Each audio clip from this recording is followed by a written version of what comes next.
Hey everybody, I'm Tim Schmidt, and I have gotten the question so many times with my background and my experience to say, hey, Tim, what do you do to sell?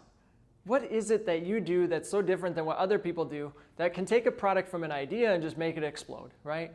Now this is a humbling thing because number one, I don't look back at my accomplishments as feathers in the hat and all that thing. They are all experiences. They are all a pile of failures and a pile of mistakes, a pile of try, fail, and adjust, okay? Taking people that in a product that I don't even know about and creating things that can be insightfully aware, contemplate, and take action onto something. But I want you to be aware of this one thing, okay? Sales is about relationships. And I know you've heard that. It's cliche. Okay, I get it. I understand. Sales is relationships. And it's how you connect with others, okay? It's how you engage with other people to help them know, like, and trust you. Making a cold call and calling someone up and saying, buy my widget is one thing.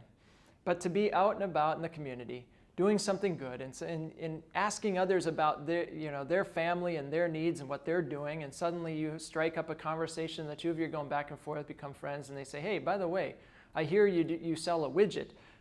Do you think that would help me? And then I say yes, and then we go through why, and then I find a way to sell them, okay? And it becomes very, very easy at that point when you've had an established relationship with them to sell them or to, approach them with it because they ask you about it.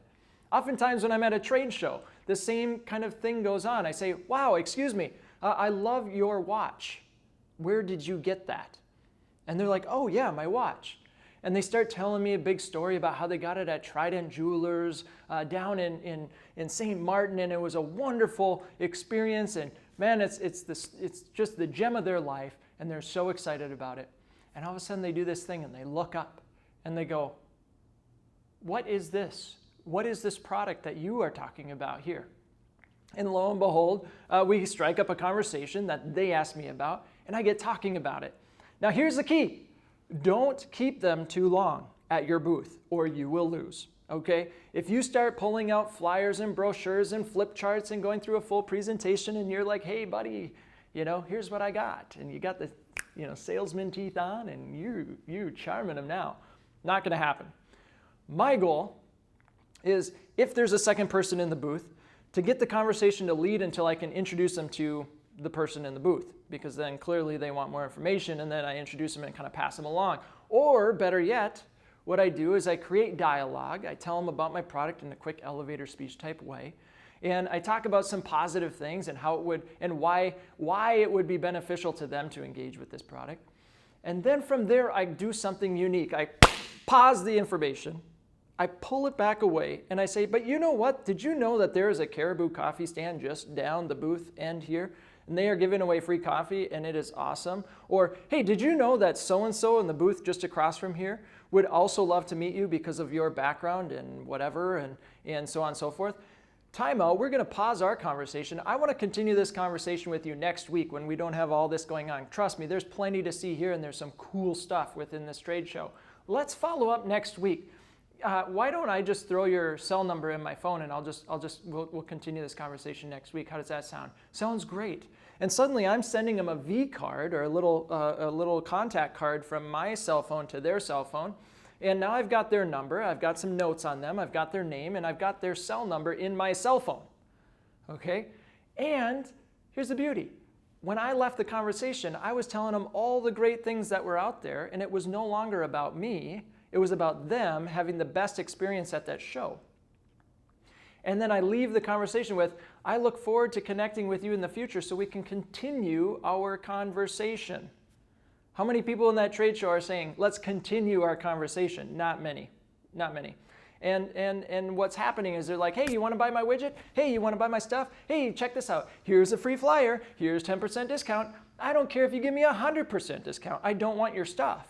I don't know what it is. I don't know why I need it, right? Most people at that show don't know that they need to engage with you. And they don't know who you are, and they're scared of you, okay? They have barking dogs at them everywhere.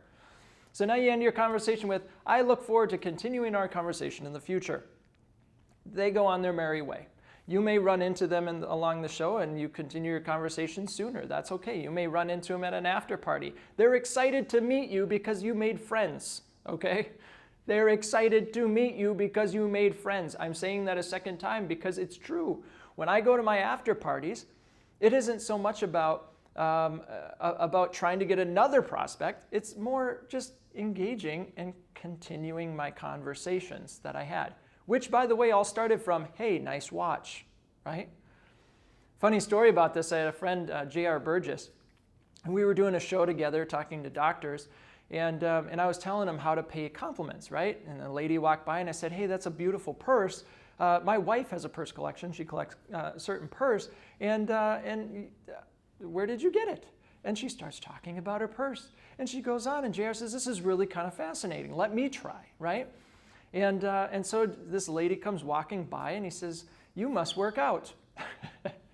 Keep in mind, you must work out is not a great compliment to start with. She was very appalled, very appalled. And he says, well, no, you must work out. You're very fit and active, and we sell a health fitness product. And she was kind of turned off and walking away and just kind of frustrated and disappointment. He says, well, because she says, no, I don't work out. And so he says, well, then it just must be good hormones. And again, we had a hormone health product. Oh my gosh, I couldn't stop laughing. I was rolling. Please, if you're watching this, do not tell someone, especially if you are a male and they are a female, you must work out. Great compliment, you mean well, but don't be a JR. So anyway, bring your charm, have fun with it, and don't go in there like a nervous cat, right? That's just shaking. Every sales, right? Every salesman go walking into a cold call. It doesn't have to be at a booth or a trade show or something. They're just like, I gotta get me one. I gotta get me one. I gotta sell something. I gotta sell something. Even when I was selling widgets, right? Not selling a service at a show. I'm selling physical widgets. Guys, I would sell these widgets like nobody's business. Nobody can compete with me. Why? Because I started conversations. I got people engaged with the product. And then I showed them why it made sense for them, and I showed them how easy it was to get one. And I made it simple, and I made it fun. And I never once in my life tried to sell them. I just wanted to show them why what I had was going to completely benefit their life in such a great way. And I started conversations around those things, right? And that's the power of sales. You, number one, have to know that you've got the best thing in the world, right? And you have to be convicted of it. You have to believe it. You have to know that what you are doing is for the betterment of the world, right? You are in pursuit of a movement. That is going to be the fuel behind the conversation to which you are engaging in meeting people. And remember this, anytime you engage with somebody, you have left an impression on them, either positively or negatively or somewhere in between there. But either way, you've left an impression. And that's the goal behind what we want to do within sales is create those conversations, right? We don't want to be looking over our shoulder wondering who's watching us, what's going to happen, when am I going to get the sale? I'm nervous. What am I going to say? My palms are sweaty. I don't want to shake their hand. No, that's not the way to go about sales. Just be you. Don't watch what the guy's doing across the way and say, oh, I love what he's doing. I'm going to do that. Just be you. Just be you and showcase your product. Start the conversation with them and let them ask about you. And it takes all the pressure off in the world. And then just be consistent and be predictable. And I say start just enthusiasm, right? Bring an element of excitement, right? Notify your face that you're excited about your product, okay? Let people know that what you're doing is something worth watching.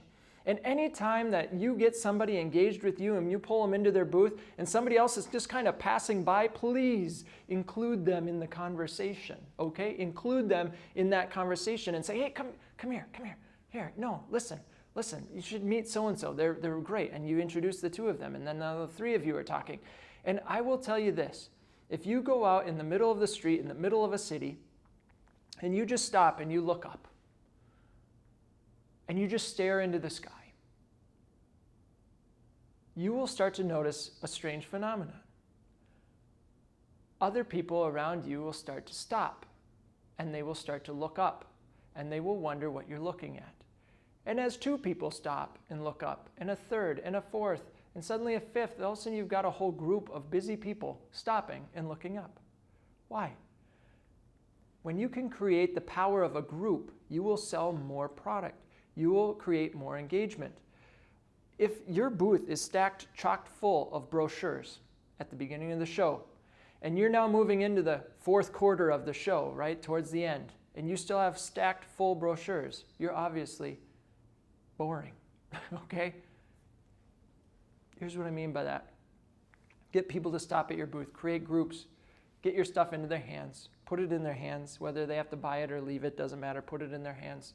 Showcase and make everybody involved, get everyone involved and create those groups, because the crowded booths get attention. And then from there, towards the end of the show, start taking your brochures and stuffing them in your bags and making things look empty. If you have product that you're selling, take it off the shelf and stuff it away. Even if you've got a ton of inventory left, start putting it away. Make it look like it's running out. Create the scarcity effect.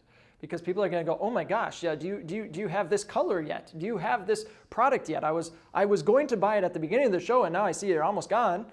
Really, you've got tons of them. You just hiding them, and you take it out. Yeah, of course I do. Let me look. Let me see if I've got it. Oh, look. Oh my gosh, I've got one. $40, right? So create that scarcity. Create that environment when you sell that is attractive and addictive. Don't go into something so afraid and so scared. Just remember that whoever you're selling, their day started as just an ordinary day. They put their pants on the same way that you put yours on. They took a shower. They're hoping that they can have an impact and make a difference. And if all you do is just engage with them, and at the end of your conversation, if their life is just a little bit better because you existed in it, all the better. That's what you're trying to accomplish with sales, is you're just trying to be you, and you're trying to connect with people to hear their story and understand who they are and what struggles they're faced with, and how together you could collaborate and win and achieve together. That's the power of sales. You can read hundreds of thousands of books about how to create sales, and it really comes down to this. Be consistent, create conversations, influence and impact, be involved in the community, create relationships. Showcase something with great deal of enthusiasm, and you will win. Enthusiasm wins, period. If you go into something and say, sir, I've got a packet you might want, some information. Would you mind taking a look at it? It could save you money. It's free. It's free. It could save you money. It's free. What's your name? Okay. Go into it with some enthusiasm. Excuse me, I'm here to see so-and-so. Hey, when we launched our company, we tried reaching out to you, and we were super excited to come back to you because we are now an award-winning company with X, Y, and Z, and we are excited to get you some of our new information as we are growing. Who do you want to have a conversation with, right? Even if all that stuff is made up, go in there with some fire. Strike that match and be like, man, I'm on fire. I'm here to burn, and you're going to burn with me, baby, right? Take them to that burning ship and show them what it looks like on the other side, right? It's a fun ride. Sales is meant to be fun, not stressful. Go out there, have fun, fail often, because with every conversation you have, you will find your story. With every way that you pitch and present something, you will find a new and effective and better way to talk about it. As you talk to others, ask them questions so that they can give you feedback, so that you can learn something new about your product. Ask them what they do with your product once they have it. Ask them what they will do with your product once they have it. Create the vision, create the strategy, because every time you present, every time you have a conversation, every time you talk to somebody about your product or your service, you figure out who you are in that product, in that service. You realize, you know what? I've always said it this way, but when I've changed that and I've said it now this way, people responded differently. And when I did it this way, that response, I followed up with this. And suddenly you start to find this jive, and all of a sudden, before you know it, you could be sleeping at night, you don't even need a product in your hand, and you could be going through those motions, you could be talking, and you could sell people without it even in your hands, what I would call the invisible product, right? You could sell something that doesn't even exist, because you're struck with inspiration. You're inspired by the people around you. You know the impact that you're having. You're walking with a swagger. You're like, man, I'm unstoppable. We've got this thing, baby.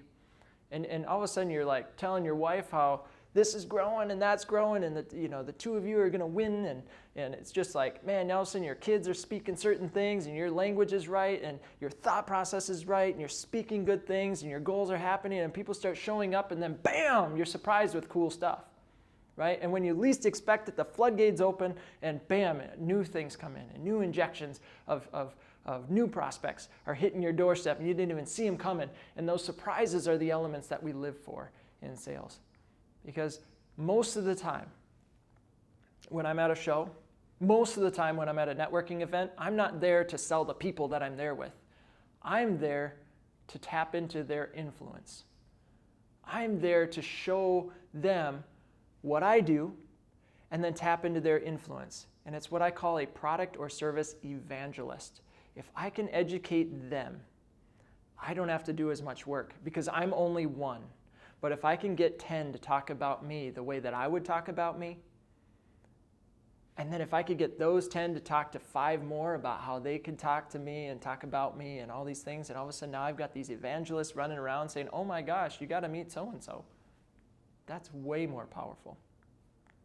Way more powerful when it comes to sales than me giving the best pitch I can give. Way more powerful. Tell people why. Pay a compliment. Get them asking about you versus you telling them about you. Get to know them. Find out ways to impact their life. Everybody has a story. Everybody. Everybody has a story. And if there's one takeaway, and you've listened this long, if there's one more thing that you absolutely must know in the world of sales, is that everybody wears a little shingle around their neck, a little sign that hangs right about here, just over their heart, that says one thing. Hey, Tim, please, just tell me I'm important. And if you do that, everything that you're selling, everything that you're doing will be so much more easy if you just tell them that they're important and that together you can win. Guys, I know that this is getting beneficial for you all. There are other videos that I have here, do-it-yourself, strategy talks, topics, different things about marketing. Go ahead and watch those as well. They're awesome. Also subscribe to my channel. I do release content like this every single month. And click the little bell, make that little bell ring, and then you'll get those notifications from me too. So check out these videos, subscribe, and until next time, I'm Tim Schmidt, Agency 511, over and out.